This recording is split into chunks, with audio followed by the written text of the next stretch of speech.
আসসালামু আলাইকুম ওয়া রাহমাতুল্লাহি ওয়া বারাকাতুহু। ইন্নাল হামদালিল্লাহ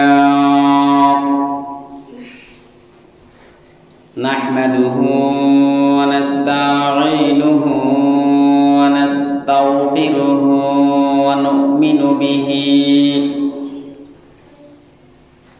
ওয়া নাতাওয়াক্কালু আলাইহি ونعوذ بالله من شرور أنفسنا ومن سيئات أعمالنا من يهده الله فلا مضل له ومن يضلل فلا هادي له ونشهد أن لا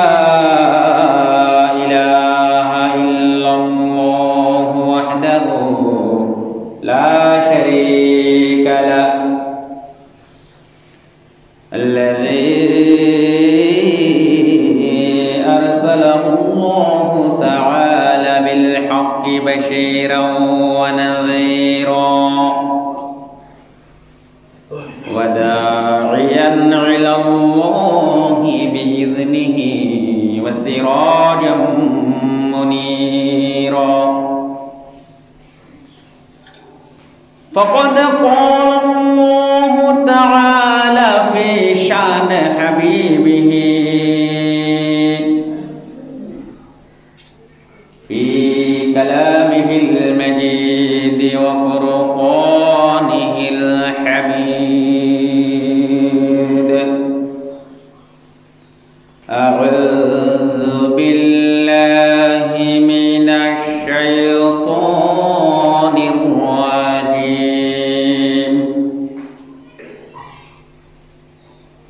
بسم الله الرحمن الرحيم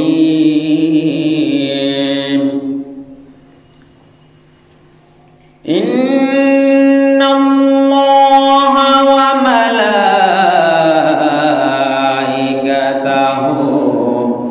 يصلون على النبي يا أيها الذين آمنوا صلوا عليه وسلموا تسليما اللهم صل على سيدنا مولانا محمد وعلى آل سيدنا مولانا محمد প্রাণ খুলে মুহাব্বতের সাথে আমরা সবাই পড়ি আল্লাহুম্মা সাল্লি আলা সাইয়্যিদিনা মাওলানা মুহাম্মদ ওয়া আলা আলি সাইয়্যিদিনা মাওলানা মুহাম্মদ বালাগাল উলা বিকামালিহি কাশাফাত দুজা বিজামালিহি হাসনাত জামিউ ফিসালিহি सल्लु अलैहि वालिहि जो सिदरा मुंतहा जिब्रील अमीका वसिदरा मुबतदा प्यारा नबी का बलगल उला बिकमालिहि कशफत दुजा बिजमालिहि हसनत जमीउ फिसालिहि सल्लु अलैहि वालिहि सदाकाल्लाहुल आलियुल आज़ीम। অধ্যকার আয়োজিত ঐতিহ্যবাহী লোহাগাড়া বাইতুস সালাম জামা মসজিদে উপস্থিত আমার সামনে তরুণ বৃদ্ধ সম্মানিত মুসল্লিয়ানে কেরাম, মাইকের আওয়াজ যতটুকু যাচ্ছে ততটুকু পর্যন্ত সমস্ত শ্রোতা বৃন্দ এবং আমার প্রাণপ্রিয়া পর্দার আড়ালের মা ও বোনেরা, আমি আপনাদেরকে আবার সালাম জানাচ্ছি। আসসালামু আলাইকুম ওয়া রাহমাতুল্লাহি ওয়া বারাকাতুহু। সম্মানিত হাজিরিন, আমি আজকে জুমার আলোচনার বিষয় নির্ধারণ করেছি, যেহেতু গত 2 জুমায় ইসলামের একটি গুরুত্বপূর্ণ বিষয় তালাকের আলোচনা করেছিলাম, কিন্তু গত 26শে রজব আমাদের থেকে যে মেরাজুন নবী সাল্লাল্লাহু আলাইহি ওয়াসাল্লাম বিদায় নিয়ে গেছে, সে মেরাজ সম্পর্কে আলোচনা করার সুযোগ পাই নাই। বিদায় আজকে শাবান মাসে এসে মেরাজুন নবী সাল্লাল্লাহু আলাইহি ওয়াসাল্লামের সংক্ষিপ্ত আলোচনা করার জন্য মনোনিবেশ করেছি। আল্লাহ সুবহানাহু ওয়া তাআলার কাছে এই জন্য লাখ কোটি শুকরিয়া জ্ঞাপন করছি। সবাই বলি আলহামদুলিল্লাহ, হামদান কাসীরা তাইয়্যিবান মুবারাকান ফি। এবং মানবতার মুক্তির দূত, সর্বকালের সর্বশ্রেষ্ঠ মহামানব, নূরুন আলা নূর, দয়াল নবী, মায়ার নবী, পিয়ারা হাবিব হযরত মুহাম্মদ মুস্তাফা সাল্লাল্লাহু আলাইহি ওয়াসাল্লামের নিকট দরুদ প্রেরণ করে আমি আমার সংক্ষিপ্ত আলোচনার দিকে এগিয়ে যাচ্ছি। প্রিয় হাজিরিন, আল্লাহ সুবহানাহু ওয়া তাআলা সূরা বনী ইসরাঈলের মধ্যে এই যে মেরাজুন নবী সাল্লাল্লাহু আলাইহি ওয়াসাল্লামের ব্যাপারে সর্বপ্রথম আয়াত নাযিল করেছেন। আল্লাহ সুবহানাহু ওয়া তাআলা বলেন, সুবহানাল্লাযী আসরা বিআবদিহি লাইলাম মিনাল মাসজিদিল হারামি ইলাল মাসজিদিল আকসাল্লাযী বারাকনা হাওলাহু লিনুরিয়াহু মিন আয়াতিনা ইন্নাহু হুয়াস সামিউল বাসীর। এই যে মেরাজকে এই আয়াতের আলোকে 2 ভাগে ভাগ করা হয়েছে। প্রথম হচ্ছে ইসরা, দ্বিতীয় হচ্ছে মেরাজ। ইসরা হচ্ছে রাতে ভ্রমণ করা। যদি কেউ রাতে ভ্রমণ করে, আসিরু লাইলা, রাতে ভ্রমণ করলে তাকে বলা হয় ইসরা। ইমাম সাকাবী রাহমাতুল্লাহ আলাইহি বলেন, ইসরা রাত ছাড়া সম্ভব নয়। কি ছাড়া সম্ভব নয়? রাত ছাড়া। এজন্য ইসরা হচ্ছে সফরটা হবে রাতে, এটা হচ্ছে ইসরা। এর পরিভাষায় বলা হয় মক্কাতুল মুকাররমা থেকে বর্তমান ফিলিস্তিনের বাইতুল মুকাদ্দাস পর্যন্ত নবী আকরাম সাল্লাল্লাহু আলাইহি ওয়াসাল্লামের যে জমিনি ভ্রমণ হয়েছিল তাকে বলা হয় ইসরা। তাকে বলা হয় ইসরা। এজন্য আল্লাহ বলতেছেন, সুবহানাল্লাযী আসরা বিআবদিহি লাইলাম মিনাল মাসজিদিল হারামি ইলাল মাসজিদিল আকসাল্লাযী বারাকনা হাওলাহু লিনুরিয়াহু মিন আয়াতিনা ইন্নাহু হুয়াস সামিউল বাসীর। পবিত্র মহান সেই সত্তা, যিনি তার বান্দাকে অর্থাৎ হযরত মুহাম্মদ মুস্তাফা সাল্লাল্লাহু আলাইহি ওয়াসাল্লামকে রাতে নিয়ে গিয়েছেন মসজিদুল হারাম থেকে মসজিদুল আকসা পর্যন্ত, যার আশেপাশে আমি বরকত দান করেছি, বরকত দিয়েছি, এবং আমি তাকে যেন কিছু আলামত নিদর্শন দেখাতে পারি।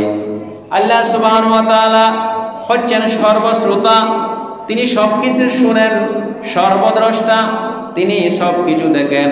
এই আয়াতের আলোকে ইসরা অর্থ হচ্ছে মক্কাতুল মুকাররমা থেকে বাইতুল মুকাদ্দাস পর্যন্ত কি করা? সফর করা। এরপরে মেরাজ বলা হয় বাইতুল মুকাদ্দাস থেকে সিদরাতুল মুনতাহা পর্যন্ত। সেখান থেকে আল্লাহ সুবহানাহু ওয়া তাআলা পর্যন্ত সাক্ষাৎ করা পর্যন্ত ওই রাস্তাকে বলা হয় মেরাজ। অর্থাৎ উর্দু জগতে ভ্রমণকে বলা হয় মেরাজ। আল্লাহ সুবহানাহু ওয়া তাআলা সূরা আন-নাজমের 13 নম্বর আয়াতের মধ্যে ইরশাদ করেন, ওয়ালাকাদ রাআহু নাযালাহু উখরা, আর সে তো তাকে আরেকবার দেখেছিল। কে দেখেছিল? জিবরাইল আলাইহিস সালাম দেখেছিল। সুবহানাল্লাহ। ইনদা সিদরাতিল মুনতাহা, কোথায় দেখেছিলেন? সিদরাতুল মুনতাহার নিকট দেখেছিলেন। এজন্য মেরাজ বলা হয় বাইতুল মুকাদ্দাস থেকে বাইতুল মামুর হয়ে সিদরাতুল মুনতাহা পর্যন্ত আল্লাহর দিদার করার জন্য নবী করিম সাল্লাল্লাহু আলাইহি ওয়াসাল্লামকে আল্লাহ তাআলা যে ভ্রমণ করাইছিলেন সেটাই হচ্ছে মেরাজ। সুবহানাল্লাহ। এই সিদরাতুল মুনতাহা কোথায় অবস্থিত? সপ্তম আসমানে। কোন আসমানে? সপ্তম আসমানে, 7 নম্বর আসমানে এই সিদরাতুল মুনতাহা অবস্থিত। সুবহানাল্লাহ। এই সপ্তম আসমান হচ্ছে আরশে মুআল্লাহ, আল্লাহ সুবহানাহু ওয়া তাআলার আসন। এর ডান দিকে একটি কোল গাছ রয়েছে, কোল জাতীয় গাছ, বড়ই গাছ। ওই জায়গার মধ্যে পৃথিবীর সকল সৃষ্টির জ্ঞানের সীমা কি হয়ে গিয়েছে? শেষ হয়ে গিয়েছে। এর উপরে কে আছে না আর কেউ জানে না, আল্লাহ সুবহানাহু ওয়া তাআলা ছাড়া। সুবহানাল্লাহ। সিদরাতুল মুনতাহার আগে পৃথিবীর সমস্ত সৃষ্টিকুলের জ্ঞান এখানে কি শেষ হয়ে গিয়েছে। এর উপরে কে আছে নাই? একমাত্র আল্লাহ সুবহানাহু ওয়া তাআলা ছাড়া আর কেউ জানে না। এই যে নবী করিম সাল্লাল্লাহু আলাইহি ওয়াসাল্লামকে আল্লাহ সুবহানাহু ওয়া তাআলা 26 তারিখ দিবাগত রাত 27 রজব আল্লাহর দিদার, আল্লাহর সাথে সাক্ষাৎ করার জন্য নিয়ে গিয়েছিলেন। এর আগে নবী করিম সাল্লাল্লাহু আলাইহি ওয়াসাল্লামের জীবনে কিছু কষ্ট অনুভব করেছিলেন। নবুয়তের 11তম বছর বয়সে মা খাদিজাতুল কুবরা রাদিয়াল্লাহু তাআলা আনহা কি করেছেন? ইন্তেকাল করেছেন। মক্কার কাফের মুশরিক বেঈমানরা নবী আকরাম সাল্লাল্লাহু আলাইহি ওয়াসাল্লামকে জ্বালাতন করতেছেন, নির্যাতন করতেছেন, নিপীড়ন করতেছেন, তুচ্ছ তাচ্ছিল্য করতেছেন। নবী আকরাম সাল্লাল্লাহু আলাইহি ওয়াসাল্লাম মানসিকভাবে কি করলেন? একটু ভেঙে পড়লেন। এজন্য আল্লাহ সুবহানাহু ওয়া তাআলা এই মানসিক প্রশান্তি মান দেওয়ার জন্য আল্লাহর সাথে দিদার সাক্ষাৎ লাভ করেছিলেন। সুবহানাল্লাহ। 26 তারিখ দিবাগত রাত 27 রজব। এই মেরাজের ঘটনার ব্যাপারে আল্লাহ রাসূল সাল্লাল্লাহু আলাইহি ওয়াসাল্লাম বলেন, আন আনাস ইবনে মালিক রাদিয়াল্লাহু তাআলা আনহু قال كان ابو ذر يحدث عن رسول الله صلى الله عليه وسلم قال فرج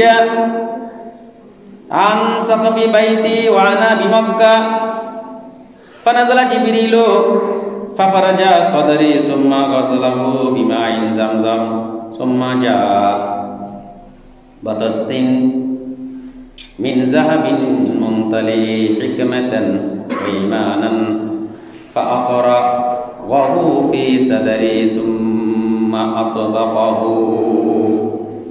নবী আকরাম সাল্লাল্লাহু আলাইহি ওয়াসাল্লামকে আল্লাহর সাথে দিদার করার আগেই হযরত আনাস ইবনে মালিক রাদিয়াল্লাহু তাআলা থেকে বর্ণিত, তিনি বলেন, আবু যার রাদিয়াল্লাহু তাআলা রাসূলুল্লাহ সাল্লাল্লাহু আলাইহি ওয়াসাল্লাম হতে বর্ণনা করেন, তিনি বলেছেন, আমি মক্কায় থাকা অবস্থায় আমার গৃহের, আমার বাড়ির ছাদ কি করা হলো? খোলা হলো, উন্মুক্ত করা হলো। অতঃপর জিবরাইল আলাইহিস সালাতু ওয়াস সালাম কি হলেন? অবতীর্ণ হলেন, আগমন করলেন। আগমন করার পর তিনি আমার বক্ষকে কি করে দিলেন? বিদীর্ণ করে দিলেন। সুবহানাল্লাহ। আর তা পবিত্র জমজমের পানি দ্বারা ধৌত করলেন। অতঃপর পৃথিবীর সমস্ত হিকমা, সমস্ত বিজ্ঞান, সমস্ত জ্ঞান ইমানকে ভর্তি করে দিয়ে ইমানে ভর্তি একটি সোনার পাত্র নিয়ে আসলেন। সুবহানাল্লাহ। এবং তা আমার বুকের মধ্যে ঢেলে দিয়ে বন্ধ করে দিলেন। পৃথিবীর সমস্ত হিকমা, ইমান একটি সোনার পাত্রে নিয়ে এসে নবী আকরাম সাল্লাল্লাহু আলাইহি ওয়াসাল্লামের অন্তরের মধ্যে ঢুকিয়ে দিলেন। সুবহানাল্লাহ। প্রিয় মুসলিম ভাইরা, প্রিয় মুসল্লি ভাইরা, মুসলিম শরীফের একটা লম্বা হাদিস, যে হাদিস শরীফের মধ্যে আল্লাহ রাসূল সাল্লাল্লাহু আলাইহি ওয়াসাল্লামের মেরাজের পরিপূর্ণ বর্ণনা রয়েছে। আনাস ইবনে মালিক রাদিয়াল্লাহু তাআলার মধ্যে বর্ণিত, রাসূলুল্লাহ সাল্লাল্লাহু আলাইহি ওয়াসাল্লাম বলেন, আমার জন্য একটা বুরাক পাঠানো হলো, একটা বাহন পাঠানো হলো। বুরাকটা কিরকম ছিল? বুরাকটা ছিল গাধা থেকে বড় এবং কচ্ছের থেকে ছোট একটি সাদা রঙের জন্তু। সুবহানাল্লাহ। গাধা থেকে একটু বড়, কস্তর থেকে ছোট, সাদা রঙের কি জন্তু। এই জন্তুটা যতদূর দৃষ্টি যায় এক পদক্ষেপে সে ততদূর পর্যন্ত কি করে চলে যায়। যেমন আমাদের চোখের দৃষ্টিসীমা যতদূর যায় ততদূর পর্যন্ত এক লাফে কি করে পথ অতিক্রম করে। সুবহানাল্লাহ।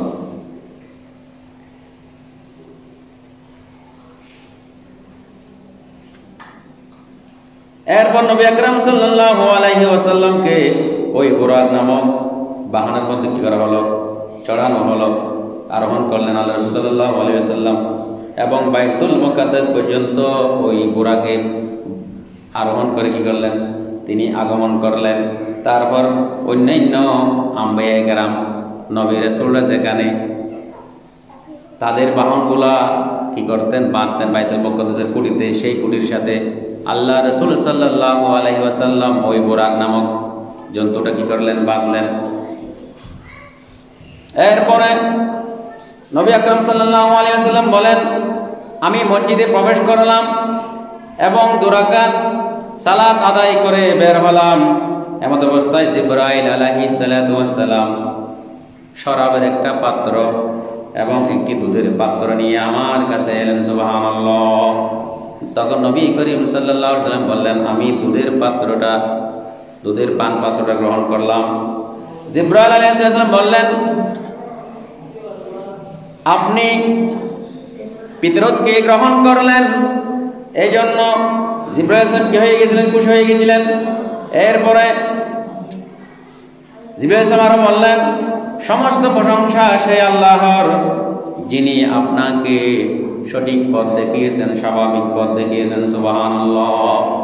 যদি আপনি শরাব বেছে নিতেন, মদকে বেছে নিতেন, তাহলে আপনার উম্মতরা আপনার অবাধ্য হয়ে যেত। নাউজুবিল্লাহ। নবী আকরাম সাল্লাল্লাহু আলাইহি ওয়াসাল্লাম কি তীক্ষ্ণ মেধার অধিকারী, কি দূরদর্শিতা সম্পন্ন এক মহান ব্যক্তি। নবী আকরাম সাল্লাল্লাহু আলাইহি ওয়াসাল্লাম দুধের পাত্র গ্রহণ করলেন, কিন্তু তিনি শরাবের পাত্র গ্রহণ করলেন না।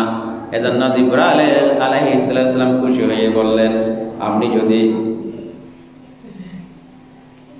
শরাবের পাত্র গ্রহণ করতেন তাহলে আপনার উম্মতরা কি হয়ে যেত? অবাধ্য হয়ে যেত আপনার। নাউজুবিল্লাহ। এরপরে জিবরাইল ইসলাম হযরত মুহাম্মদ সাল্লাল্লাহু আলাইহি ওয়াসাল্লামকে নিয়ে মেরাজ আর উর্দুলকে গমন শুরু করলেন, সফর শুরু করলেন। যখন আসমান পর্যন্ত পৌঁছলেন তখন ওই আসমানের দরজা খুলতে বলা হলো। ওখান থেকে আওয়াজ হলো, জিজ্ঞেস করলো, আপনি কে? তিনি বললেন, আমি জিবরাইল। আবার জিজ্ঞেস করা হলো, আবার প্রশ্ন করা হলো, আপনার সাথে কে এসেছে? বললেন, মুহাম্মদ সাল্লাল্লাহু আলাইহি ওয়াসাল্লাম। আবার জিজ্ঞেস করা হলো, আপনাকে কি তাকে আনতে পাঠানো হয়েছিল? প্রথম আসমানে যিনি রয়েছেন তিনি জিজ্ঞেস করতেছে জিবরাইলকে, আপনাকে কি তাকে এখানে আনার জন্য পাঠানো হয়েছিল? জিবরাইল আলাইহিস সালাম বললেন, হ্যাঁ, আমাকে পাঠানো হয়েছিল। অতঃপর আল্লাহ রাসূল সাল্লাল্লাহু আলাইহি ওয়াসাল্লাম বললেন, আমাদের জন্য প্রথম আসমানের দরজা খুলে দেওয়া হলো। তখন তিনি বলেন, সেখানে আমি আদি পিতা, আমাদের পিতা হযরত আদম আলাইহিস সালাতু ওয়াস সালামের দেখা পাই। সুবহানাল্লাহ। তাহলে প্রথম আসমানে কে অবস্থান করছেন? আমাদের আদি পিতা হযরত আদম আলাইহিস সালাম। তিনি আমাকে সম্ভাষণ জানালেন, মোবারকবাদ জানালেন আল্লাহ রাসূলকে এবং আল্লাহ রাসূলের কল্যাণের জন্য তিনি দোয়া করলেন। এরপর নবীজি জিবরাইল আলাইহিস সালামকে জিজ্ঞেস করলেন, ইনি কে? তিনি বললেন, তিনি হচ্ছেন হযরত আদম আলাইহিস সালাতু ওয়াস সালাম। তার ডান এবং বাম দিকে যাদের দেখলেন তারা তার আওলাদ। সুবহানাল্লাহ। নবী করিম সাল্লাল্লাহু আলাইহি সাল্লাম জিজ্ঞেস করলেন, ইনি কে? তখন জিবরাইল আলাইহিস সালাম বললেন, ইনি হচ্ছেন আদম আলাইহিস সালাম। আদম আলাইহিস সালামের ডান পাশে কতগুলা তার সন্তান সন্ততি, বাম পাশে কতগুলা তার সন্তান সন্ততি দেখতে পেলেন। পেয়ারা হাজরিন ও ভাই বন্ধুরা, ডান দিকে যারা ছিল তারা ছিল জান্নাতি। সুবহানাল্লাহ। আর বাম দিকে যারা ছিল তারা জাহান্নামী। নাউযুবিল্লাহ। তারা ছিল দুজকি। আর তাই তিনি ডান দিকে নবী করিম সাল্লাল্লাহু আলাইহি ওয়াসাল্লাম হাসলেন, মুস্কি হাসলেন এবং তিনি বাম দিকে দেখার পরে ক্রন্দন করে দিলেন, নাউযুবিল্লাহ। আদম আলাইহিস সালামের ডান পাশে যে আওলাদদেরকে দেখতে পেয়েছিলেন নবী করিম সাল্লাল্লাহু আলাইহি ওয়াসাল্লাম, তারা ছিল জান্নাতি। আর বাম পাশে যে সমস্ত আওলাদদেরকে দেখতে পেয়েছিলেন তারা ছিলেন জাহান্নামী।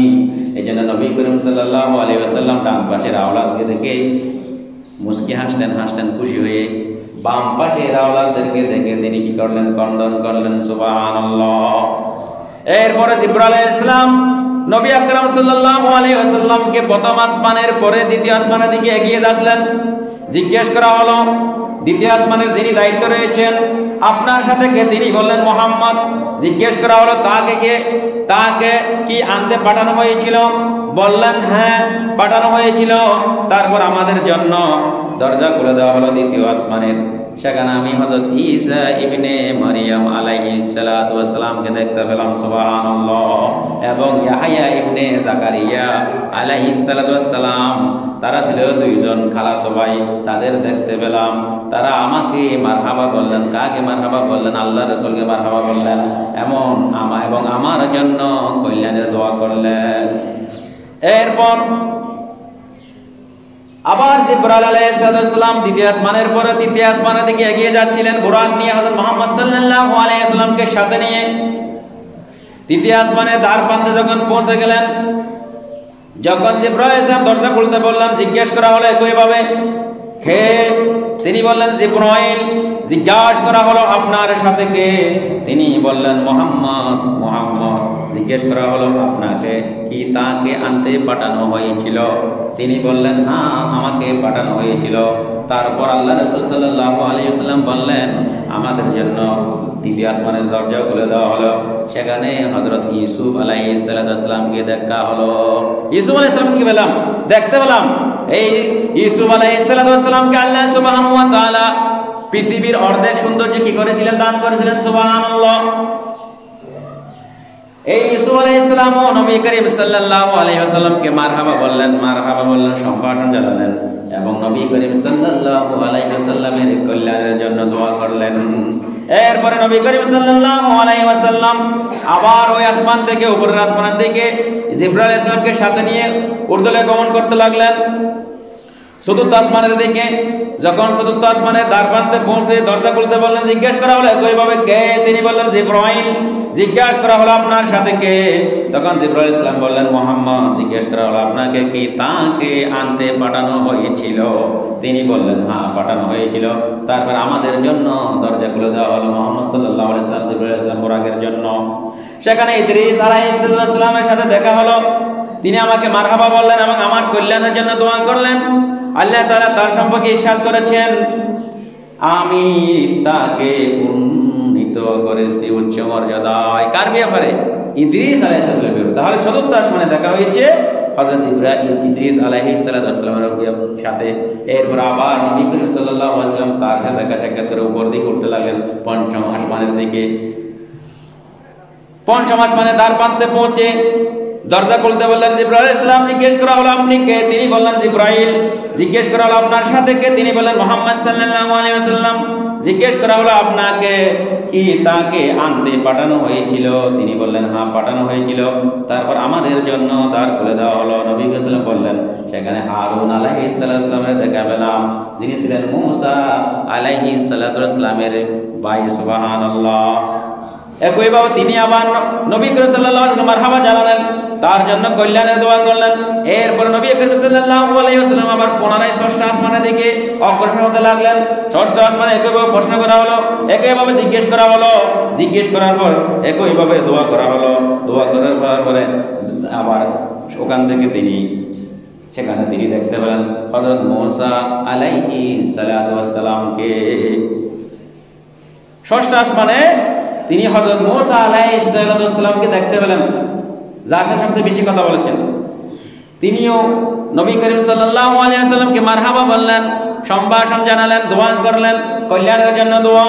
এরপরে ষষ্ঠ আসমান থেকে হযরত জিবরাইল আলাইহিস সালাম হযরত মুহাম্মদ মুস্তাফা সাল্লাল্লাহু আলাইহি ওয়াসাল্লামকে সাথে নিয়ে সপ্তম আসমানের দিকে দ্রুত বেগে এগিয়ে চললেন, যেতে লাগলেন। আল্লাহ রাসূল বলেন, সপ্তম আসমানে তার প্রান্তে পৌঁছে যখন দরজা খুলতে বলা হলো, জিজ্ঞেস করা হলেন কে? তিনি বললেন জিবরিল। জিজ্ঞেস করা হলো আপনার সাথে কে? তিনি বললেন মুহাম্মদ সাল্লাল্লাহু আলাইহি ওয়াসাল্লাম। জিজ্ঞেস করা হলো আপনাকে কি তাকে আনতে পাঠানো হয়েছিল? তিনি বললেন হ্যাঁ পাঠানো হয়েছিল। তারপর আমাদের জন্য দরজা খুলে দেওয়া হলো সপ্তম আসমানের। সেখানে তিনি আমাদের জাতির পিতা, মুসলিম মিল্লাতের পিতা হযরত ইব্রাহিম আলাইহিস সালাতু ওয়াস সালামের সাথে সাক্ষাৎ হলো। নবী তার দেখা পেলাম, তিনি বাইতুল মামুরে পিঠ টেকিয়ে বসে আছেন। সুবহানাল্লাহ। বাইতুল মামুর সুজা পবিত্র কাবা শরীফের সুজা উপরে সপ্তম আসমানে বাইতুল মামুর অবস্থিত। যেই বাইতুল মামুর হচ্ছে ফেরেশতাদের কাবা, যেই কাবার মধ্যে একসাথে 70,000 ফেরেশতা তাওয়াফ করেন। পৃথিবীতে জীবনে একবার যেই ফেরেশতা ওই বাইতুল মামুর কাবা বাইতুল মামুরে সফর করেছেন, তাওয়াফ করেছেন, দ্বিতীয়বার আর যাওয়ার সময় হয় না, সুযোগ পায় না। এত কোটি কোটি ফেরেশতা আল্লাহ সুবহানাহু ওয়া তাআলা সৃষ্টিকুলের জন্য, মানব জাতির জন্য কি করেছেন? সৃষ্টি করেছেন। বলেন না সুবহানাল্লাহ। একসাথে 70,000 ফেরেশতা তাওয়াফ করে। একবার যে তাওয়াফ করেছে দ্বিতীয়বার যাওয়ার আর সুযোগ পায় না। সুবহানাল্লাহ।